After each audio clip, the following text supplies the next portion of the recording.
Si Joshua James Diday, ipinanganak noong ika-10 ng Oktubre taong 2002, edad 20, may taas na 6 feet 8 inches position shooting guard, point guard ay isang profesional na manlalaro ng basketball sa Australia para sa Oklahoma City Thunder ng National Basketball Association, NBA.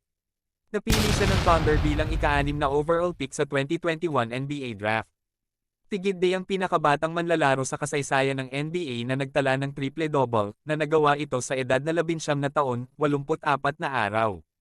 Siya rin ang naging unang manlalaro mula noong Hall of Famer na si Oscar Robertson noong 1961 na nagtala ng 3 magkakasunod na triple-double bilang rookie. Matatanda ang naglaro din si Josh sa NBL Australia sa team ng Adelaide 36ers na dating team ni Kai Sotto sa NBL, at nag-average siya dito ng 10.9 points, 7.3 rebounds, and a league-leading 7.6 assists per game in 28 games played. Sa kasalukuyang team naman niya na Oklahoma City Thunder.